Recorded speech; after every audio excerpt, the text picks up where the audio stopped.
Kisah Rasul pasal 4, hari Rabu tanggal 11 Februari 2026. Petrus dan Yohanes di hadapan Mahkamah Agama. Ketika Petrus dan Yohanes sedang berbicara kepada orang banyak, mereka tiba-tiba didatangi imam-imam dan kepala pengawal bait Allah serta orang-orang Saduki. Orang-orang itu sangat marah karena mereka mengajar orang banyak dan memberitakan bahwa dalam Yesus ada kebangkitan dari antara orang mati. Mereka ditangkap dan diserahkan ke dalam tahanan sampai keesokan harinya karena hari telah malam. Tetapi di antara orang yang mendengar ajaran itu banyak yang menjadi percaya, sehingga jumlah mereka menjadi kira-kira 5.000 orang laki-laki. Di sini kita ingat pembacaan di Kisah Para Rasul 3 di mana Petrus dan Yohanes yang pergi ke bait Allah untuk sembahyang sore hari, dan di situ mereka bertemu dengan seorang laki-laki yang sudah lumpuh sejak lahirnya.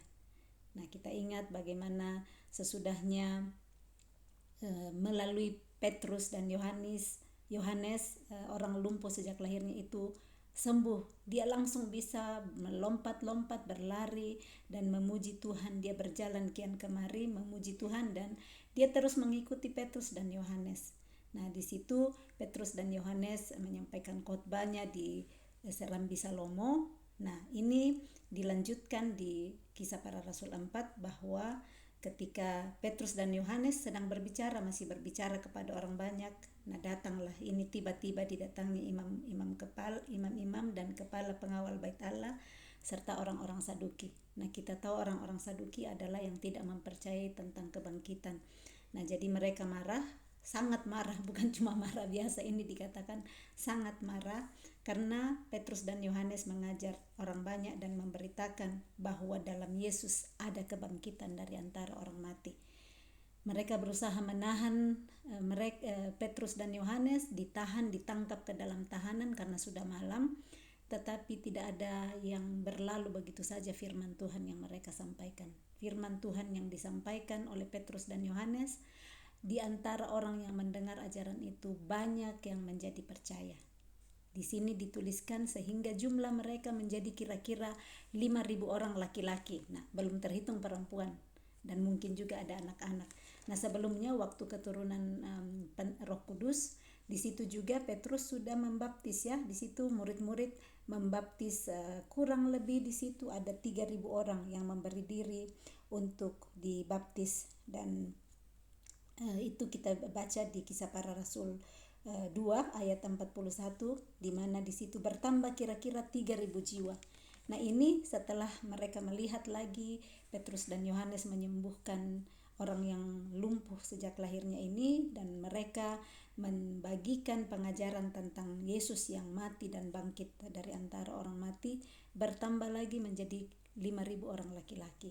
Jadi sangat cepat bertambah bagaimana mereka yang mendengar kebenaran firman Tuhan, karena murid-murid dipenuhi kuasa Roh Kudus dan mereka bersaksi tentang Yesus. Nah, dengan bersaksinya mereka tentang Yesus, orang-orang yang mendengar yang mau percaya dan menerima, di situ mereka bergabung bersama-sama sehingga menjadi kira-kira 5.000 orang laki-laki. Firman Tuhan tidak bisa terhambat sekalipun mereka ditahan, tetapi orang yang sudah mendengar kebenaran firman, mempercayainya, memberikan diri dan percaya kepada Yesus. Ayat 5, pada keesokan harinya, pemimpin-pemimpin Yahudi serta tua-tua dan ahli-ahli Taurat mengadakan sidang di Yerusalem dengan imam besar Hanas dan Kayafas, Yohanes dan Alexander, dan semua orang lain yang termasuk keturunan imam besar. Lalu Petrus dan Yohanes dihadapkan kepada sidang itu dan mulai diperiksa dengan pertanyaan ini. Dengan kuasa manakah atau dalam nama siapakah kamu bertindak demikian itu? Nah, kita lihat bagaimana pemimpin-pemimpin Yahudi, tua-tua ahli Taurat semua berkumpul. Imam besar, Kayafas, Yohanes, Alexander, semua yang termasuk keturunan imam besar berkumpul. Musuh mencoba untuk menahan saat kebenaran firman akan disampaikan. Kebenaran tentang Yesus Kristus disampaikan, mereka menahan karena sudah malam, jadi besoknya mereka disidang. Ini sampai disidang ini Petrus dan Yohanes. Dan mereka ditanya, dengan kuasa manakah atau dalam nama siapakah kamu bertindak demikian itu? Karena tidak mungkin, mereka sudah kenal ini laki-laki yang lumpuh sejak lahirnya. Mereka tidak bisa mempercayai bahwa dia bisa berjalan, tetapi mereka tidak bisa mempercayai tapi percaya karena di depan mata mereka melihat orang lumpuh ini berjalan kian kemari, melompat-lompat, memuji Tuhan dan mengikuti Petrus dan Yohanes. Nah, mereka mau tahu dengan kuasa apa, ya, dengan kuasa apa dan dalam nama siapakah kamu bertindak demikian. Nah, ayat 8, maka jawab Petrus penuh dengan Roh Kudus. Petrus berani berbicara karena ada kuasa Roh Kudus atas dia.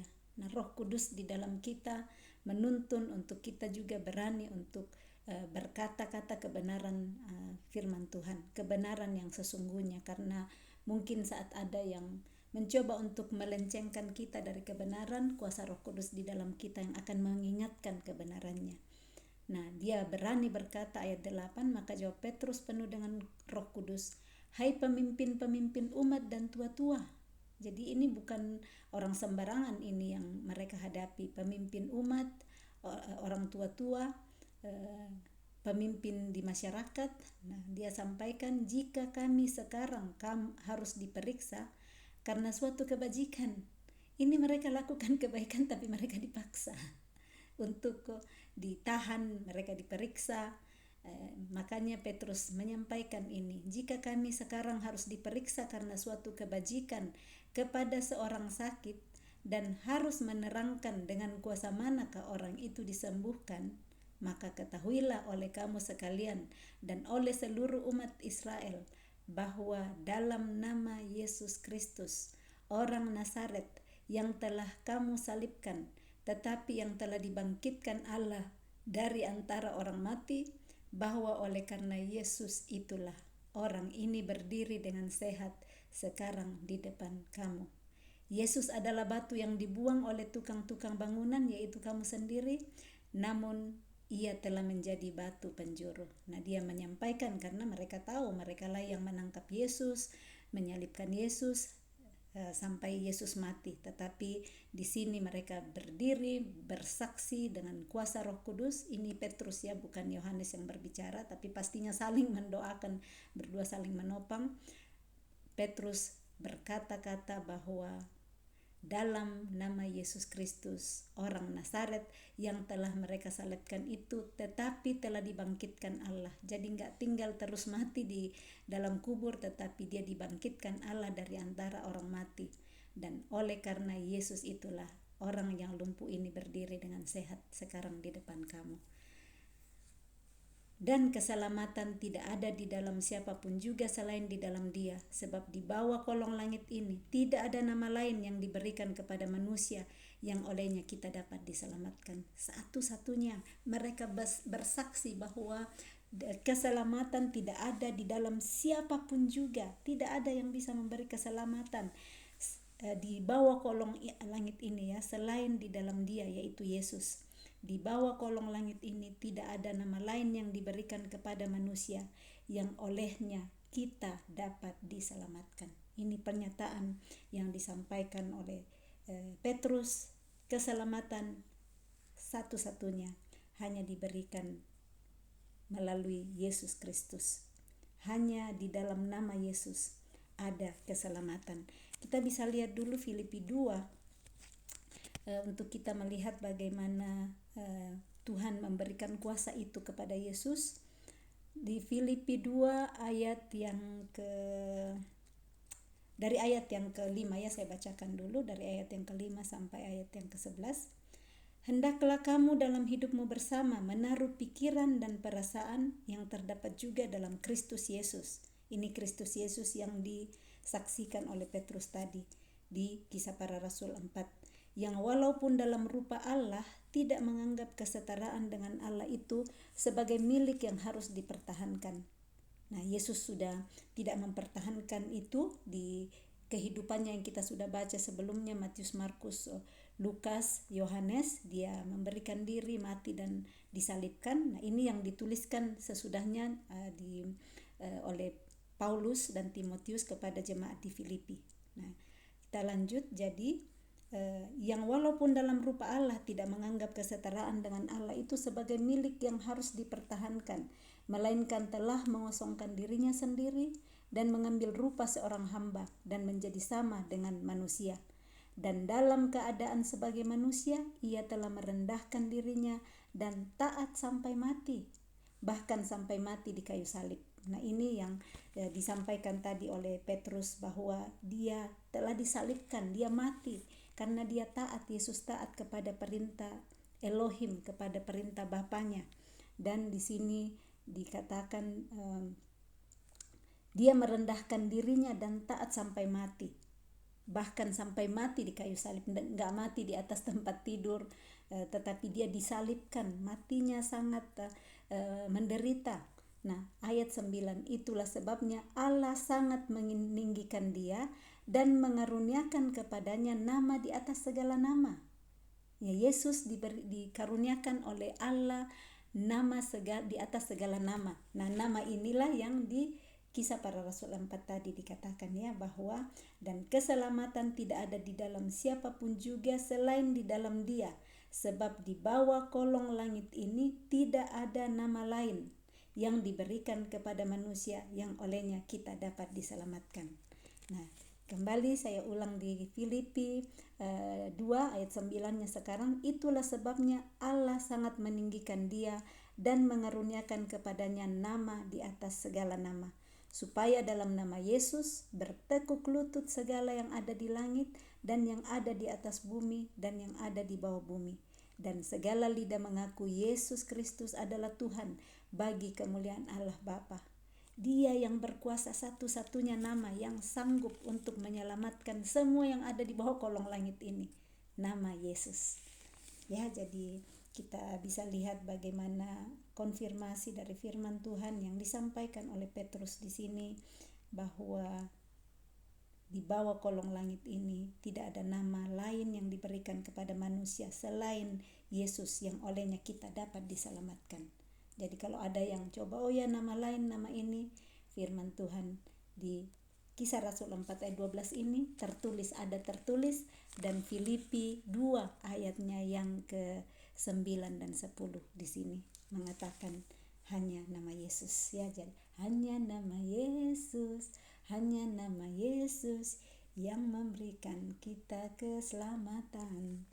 Nah, ayat 13, ketika sidang itu melihat keberanian, jadi berani sekali ini Petrus berbagi di depan para pemimpin ini.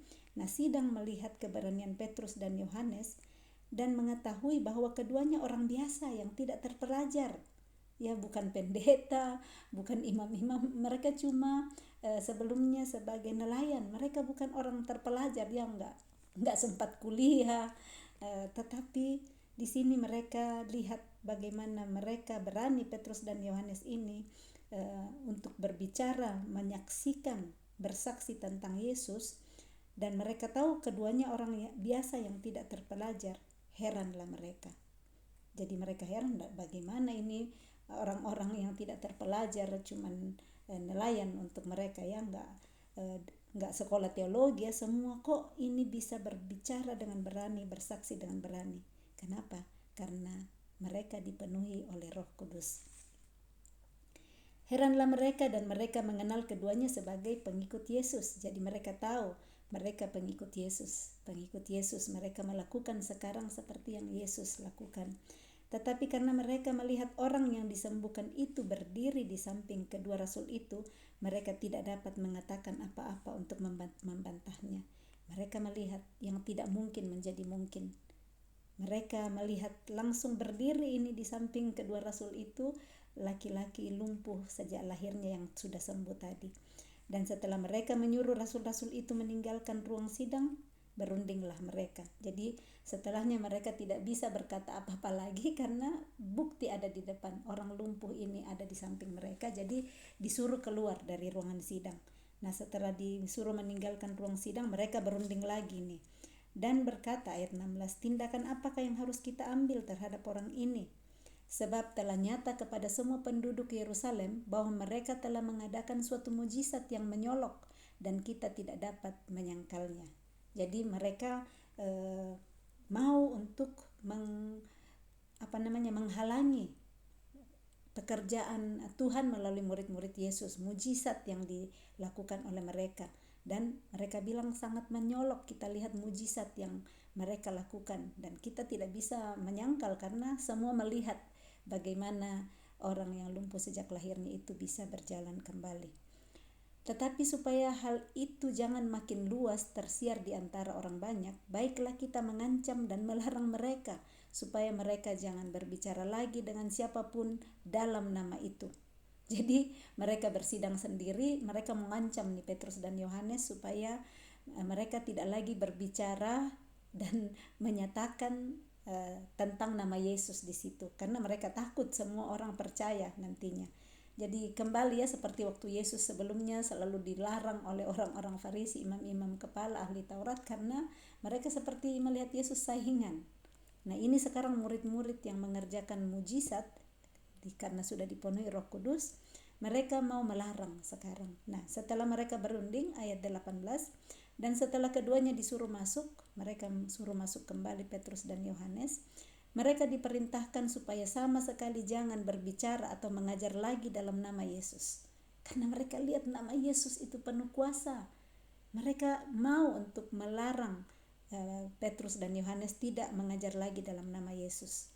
Tetapi Petrus dan Yohanes menjawab mereka, silahkan kamu putuskan sendiri manakah yang benar di hadapan Allah, taat kepada kamu atau taat kepada Allah. Sebab tidak mungkin bagi kami untuk tidak berkata-kata tentang apa yang telah kami lihat dan yang telah kami dengar. Mereka bilang, kami mau taat kepada Tuhan. Kami sudah melihat sendiri, kami menyaksikan dan mendengar sendiri. Jadi tidak mungkinlah kami tidak berkata-kata tentang apa yang sudah kami saksikan. Yesus sudah mereka saksikan perjalanan 3,5 tahun bersama Yesus. Mereka melihat Yesus bangkit. Mereka melihat mati dulu terlebih dahulu, disiksa, bangkit, dan sesudahnya naik ke atas surga. Dan mereka mau dilarang untuk menyatakan ini. Nah sekarang mereka bilang, kami mau taat kepada Allah atau kepada kamu. Karena tidak mungkin bagi kami untuk tidak berkata-kata tentang yang telah kami lihat dan yang telah kami dengar. Mereka semakin keras mengancam rasul-rasul itu, tetapi akhirnya melepaskan mereka juga, sebab sidang tidak melihat jalan untuk menghukum mereka karena takut akan orang banyak yang memuliakan nama Allah berhubung dengan apa yang telah terjadi. Sebab orang yang disembuhkan oleh mujizat itu sudah lebih dari 40 tahun umurnya. Nah kita lihat sekarang, kemarin sebelumnya di pembacaan Kisah Para Rasul 3 tidak dituliskan umur dari orang lumpuh itu. Nah sekarang kita lihat kurang lebih 40 tahun umurnya ini orang lumpuh, dan dia bisa berdiri langsung, berlari, berjalan di atas kakinya, di mana sebelumnya dia sudah lumpuh sejak lahir.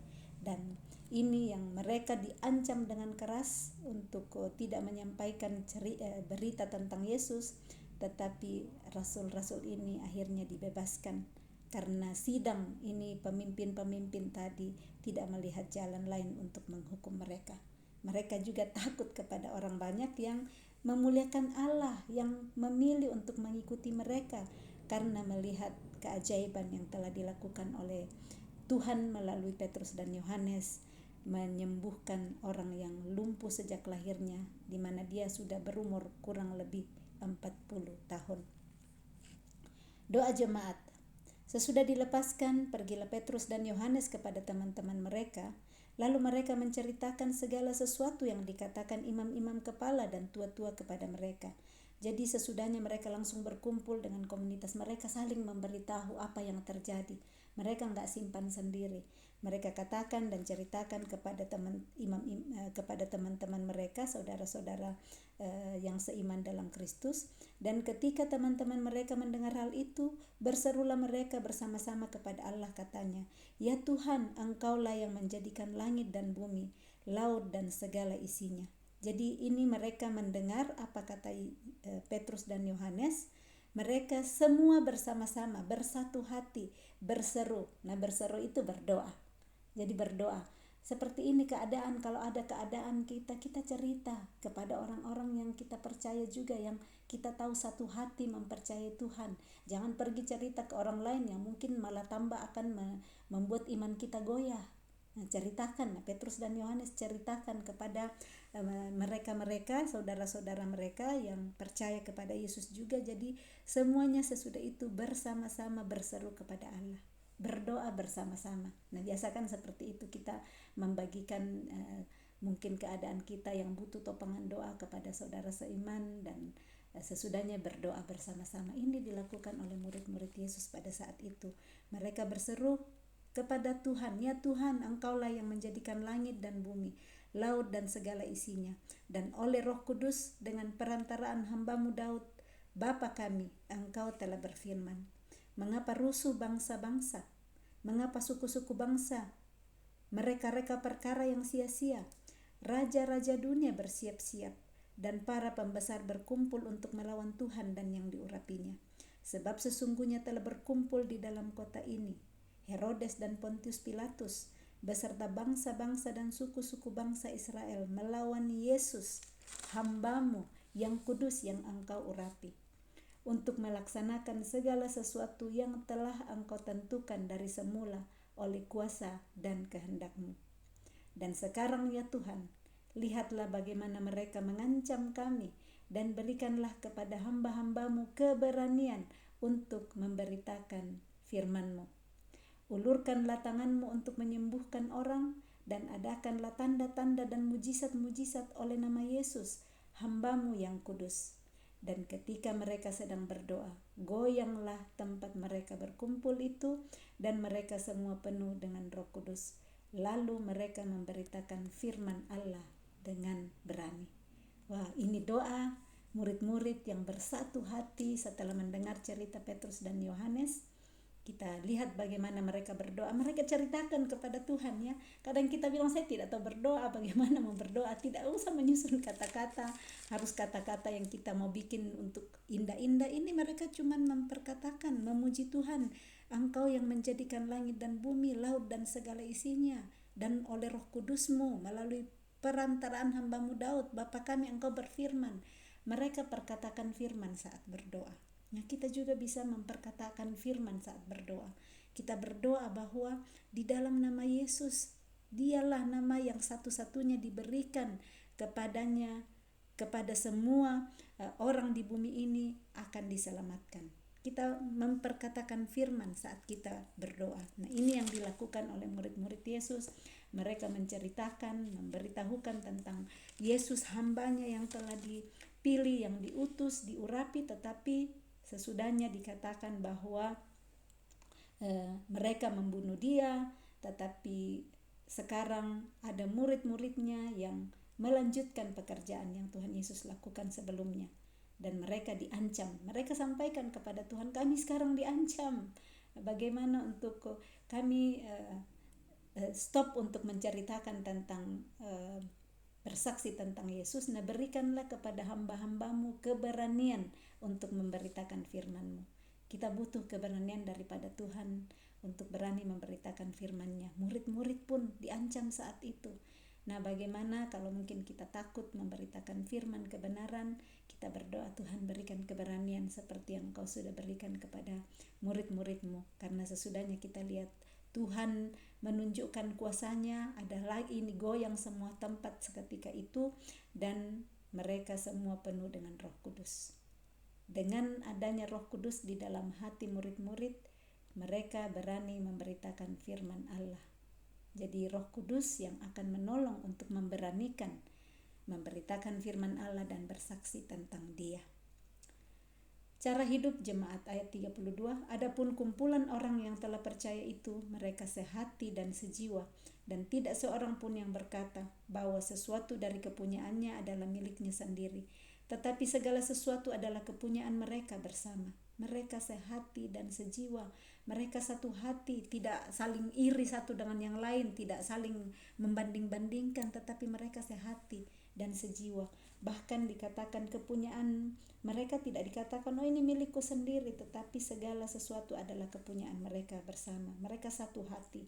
Dan dengan kuasa yang besar rasul-rasul memberi kesaksian tentang kebangkitan Tuhan Yesus, dan mereka semua hidup dalam kasih karunia yang melimpah-limpah. Jadi rasul-rasul dengan kuasa dari Roh Kudus yang diberikan kepada mereka, mereka berani memperkatakan dan memberikan kesaksian tentang kebangkitan Tuhan Yesus. Jadi hanya kuasa darah Yesus melalui Roh Kudus yang nantinya memberikan keberanian kepada manusia untuk berani bersaksi tentang Dia. Itu yang sudah dilakukan murid-muridnya, dan hari ini untuk kita Roh Kudus yang akan memberikan keberanian kepada kita untuk berbagi mungkin kepada seorang teman, berbagi apa yang Yesus saksikan, yang Yesus lakukan dalam hidup kita. Ini kan yang mereka saksikan tentang apa yang mereka lihat, yang mereka dengar tentang Yesus, dan mereka ceritakan itu sebagai kesaksian. Dan di sana mereka dipenuhi dengan kasih karunia yang melimpah-limpah. Mereka menceritakan kebangkitan Tuhan Yesus kepada setiap orang yang mereka kalau saat mereka berkumpul, ya. Di sini dikatakan ayat 34, sebab tidak ada seorang pun yang berkekurangan di antara mereka, karena semua orang yang mempunyai tanah atau rumah menjual kepunyaannya itu, dan hasil penjualan itu mereka bawa dan mereka letakkan di depan kaki rasul-rasul, lalu dibagi-bagikan kepada setiap orang sesuai dengan keperluannya. Tidak ada yang egois pada saat itu, ya. Ini milik kepunyaan sendiri, tanahnya, rumah, mereka jual untuk dibagi-bagi kepada orang lain. Cara hidup jemaat yang mula-mula di sini. Ayat 36, demikian pula dengan Yusuf yang oleh rasul-rasul disebut Barnabas, artinya anak penghiburan, seorang Lewi dari Siprus. Ia menjual ladang miliknya, lalu membawa uangnya itu dan meletakkannya di depan kaki rasul-rasul. Mereka hidup bersama, memberikan dengan sepenuh hati, membagi-bagi semua yang mereka punya.